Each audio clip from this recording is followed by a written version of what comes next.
The first thing they said was keep it short. And they said it's okay to give a bit of advice. It's kind of expected and no one will mind. And then they said to keep it short.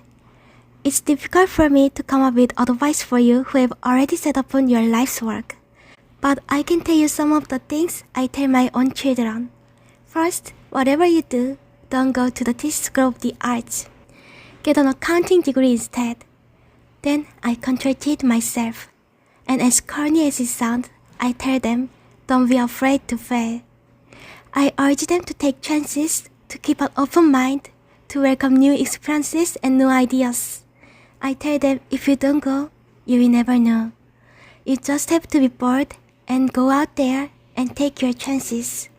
I tell them that if they go into the arts, I hope they find a nurturing and challenging community of like-minded individuals, a place like TISS. If they find themselves with the talent and the burning desire to be in the performing arts, I tell them when you collaborate, you try to make everything better. But you're not responsible for the entire project, only your part in it.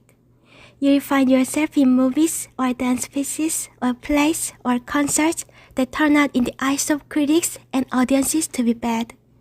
But that's not on you, because you'll put everything into everything you do. You won't judge the characters you play and shouldn't be distracted by judgments on the works you are in. Whether you're working for Edward or Federico Fellini or Martin Scorsese, your commitment and your process will be the same. By the way, there will be times when your best isn't good enough. There can be many reasons for this, but as long as you give your best, it'll be okay. Did you get straight A's at school? If so, good for you. Congratulations. But in the real world, you will never get straight A's again. There are ups and there are downs. And what I want to say to you today is that it's okay. Instead of rocking caps and gowns today, I can see all of you graduating in custom TSOA t-shirts. On the back is printed, rejection. It isn't personal. And on the front, your motto, your mantra, your battle cry, next. You didn't get that part? That's my point. Next. You will get the next one or the next after that. You didn't get the waiter's job at the White Oak Tavern? Next. You will get the next one or get the next gag tending bar at Joseph's. You didn't get into Juilliard? Next. You will get into Yale or TISS. You guys like that joke, so it's okay. No, of course choosing TISS is like choosing the arts. It isn't your first choice, it's your only choice. I didn't attend TISS for the merit and courage, or my senior year of high school, or most of my junior year. Still, I've felt part of the TISS community for a long time.